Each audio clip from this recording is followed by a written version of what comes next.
بسم اللہ الرحمن الرحیم الحمدللہ والصلاة والسلام علی رسول اللہ اما بعد۔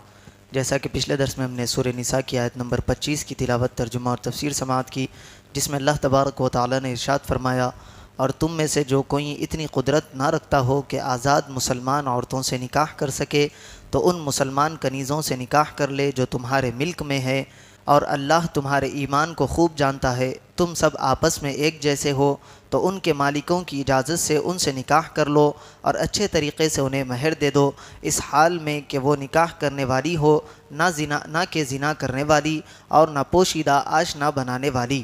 پھر جب ان کا نکاح ہو جائے تو اگر وہ کسی بے حیائی کا ارتکاب کرے تو ان پر آزاد عورتوں کی نسبت آدھی سزا ہے۔ یہ تم میں سے اس شخص کے لیے مناسب ہے جسے بدکاری میں پڑ جانے کا اندیشہ ہے، اور تمہارا صبر کرنا تمہارے لیے بہتر ہے، اور اللہ بخشنے والا مہربان ہے۔ اب اگلی آیت میں ارشاد باری تعالی ہے، یرید اللہ لیبین لکم، اللہ چاہتا ہے کہ اپنے احکام تمہارے لیے بیان کر دے، ویہدیکم سنن الذین من قبلکم، اور تمہیں تم سے پہلے لوگوں کے طریقے بتا دے، ویتوب علیکم، اور تم پر اپنی رحمت سے رجوع فرمائے، واللہ علیم حکیم، اور اللہ علم و حکمت والا ہے۔ وَيَهْدِيَكُمْ سُنَنَ الَّذِينَ مِن قَبْلِكُمْ، اور تمہیں تم سے پہلے لوگوں کے طریقے بتا دے۔ اس سے مراد یہ ہے کہ ما قبل آیات میں تمہارے لیے جو عورتیں حرام یا حلال ہے جو بیان ہوئی، یہی عورتیں پچھلی شریعتوں میں بھی اسی طرح حلال و حرام تھی۔ بعض مفسرین کے نزدیک اس سے مراد یہ ہے کہ تمہارے لیے جس کام میں بہتری ہے اللہ تعالیٰ وہ بیان کر دے، جیسا کہ پہلے لوگوں سے بیان کیا تھا۔ اس آیت سے یہ معلوم ہوا کہ گزشتہ انبیاء علیہم السلام کے جو شرعی احکام قرآن یا حدیث میں تردید کے بغیر منقول ہوئے وہ ہمارے لیے بھی لائق عمل ہے، اور جو ممانعت کے ساتھ نقل ہوئے ان پر ہمیں عمل جائز نہیں ہے۔ اگلی آیت میں ارشاد ہے، واللہ یرید ان یتوب علیکم، اور اللہ تم پر اپنی رحمت سے رجوع فرمانا چاہتا ہے، ویرید الذین یتبعون الشہوات، اور جو لوگ اپنی خواہشات کی پیروی کر رہے ہیں، ان تمیلوا میلا عظیما، وہ چاہتے ہیں کہ تم سیدھی راہ سے بہت دور ہو جاؤ۔ وَيُرِيدُ الَّذِينَ يَتَّبِعُونَ الشَّهَوَاتِ، اور جو لوگ نفسانی خواہشات کی پیروی کر رہے ہیں۔ اس آیت کا شان نزول یہ ہے کہ یہود و نصارہ اور مجوسی بھائی اور بہن کی بیٹیوں سے نکاح حلال سمجھتے تھے۔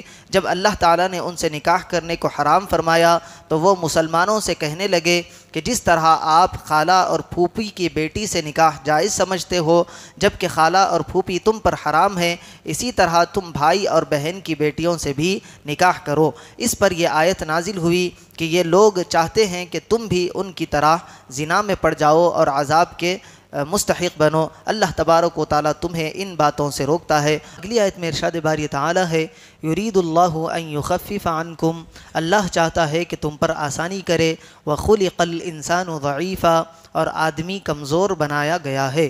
یرید اللہ ان یخفف عنکم، اللہ چاہتا ہے کہ تم پر آسانی کرے۔ اللہ تعالیٰ اپنے بندوں پر آسانی چاہتا ہے، اسی لیے انہیں نرم احکام عطا فرماتا ہے، اور کئی جگہ رخصتیں عطا فرماتا ہے۔ لوگوں کی طاقت کے مطابق ہی انہیں حکم دیتا ہے اور ان کے فطری تقاضوں کی رعایت فرماتا ہے، لیکن حقیقت یہ ہے کہ انسان فطری طور پر کمزور پیدا کیا گیا ہے، اور اسی فطری کمزوری کا نتیجہ یہ ہے کہ مرد عورت کی طرف بڑی جلدی مائل ہو جاتا ہے۔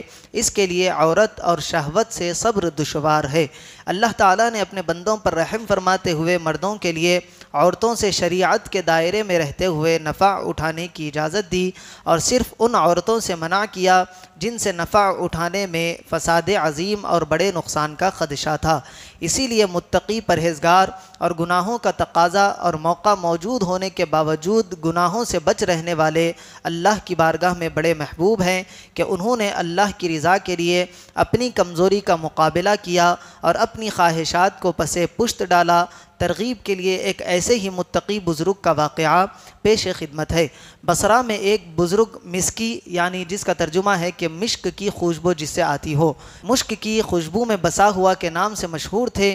کسی نے باصرار اس خوشبو سے متعلق پوچھا تو انہوں نے فرمایا، میں کوئی خوشبو نہیں لگاتا، میرا قصہ بڑا عجیب ہے۔ میں بغداد معلیٰ کا رہنے والا ہوں، جوانی میں بہت حسین و جمیل تھا اور صاحب شرم و حیا بھی۔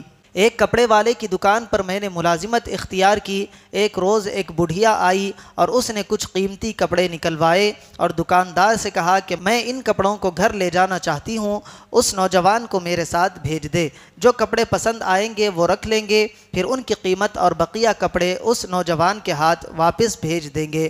چنانچہ مالک کے دکان کے کہنے پر میں بڑھیا کے ساتھ ہو لیا۔ وہ مجھے ایک عالیشان کوٹھی پر لے آئی اور مجھے ایک کمرے میں بٹھا دیا۔ کچھ دیر بعد ایک نوجوان عورت کمرے میں داخل ہوئی اور اس نے کمرے کا دروازہ بند کر دیا، پھر میرے قریب بیٹھ گئی۔ میں گھبرا کر نگاہیں نیچی کیے فوراً وہاں سے ہٹ گیا، مگر اس پر شہوت سوار تھی، وہ میرے پیچھے پڑ گئی۔ میں نے بہت کہا کہ اللہ سے ڈر، وہ ہمیں دیکھ رہا ہے، لیکن وہ میرے ساتھ منہ کالا کرنے پر مصر تھی۔ میرے ذہن میں اس گناہ سے بچنے کی ایک تجویز آئی تو میں نے اس سے کہا مجھے بیت الخلاء جانے کی اجازت دو۔ اس نے اجازت دے دی۔ میں نے بیت الخلاء میں جا کر دل مضبوط کر کے وہاں کی نجاست اپنے ہاتھ، منہ اور کپڑوں پر مل لی۔ اب جو ہی باہر آیا تو وہ عورت گھبرا گئی اور کوٹھی میں پاگل پاگل کا شور اٹھا۔ میں نے وہاں سے بھاگ کر ایک باغ میں پناہ لی، غسل کیا اور کپڑے پاک کر کے وہاں سے چل دیا۔ رات جب میں سویا تو خواب میں دیکھا کہ کوئی آیا ہے اور میرے چہرے اور لباس پر اپنا ہاتھ پھیر رہا ہے اور کہہ رہا ہے مجھے جانتے ہو کہ میں کون ہوں؟ سنو میں جبرائیل ہوں۔ جب میری آنکھ کھلی تو میرے سارے بدن اور لباس میں خوشبو آ رہی تھی جو آج تک قائم ہے، اور یہ سب حضرت سیدنا جبرائیل علیہ السلام کے ہاتھ کی برکت ہے۔ اللہ تبارک و تعالی سے دعا ہے کہنے اور سننے سے زیادہ اعمال صالحہ کی توفیق عطا فرمائے۔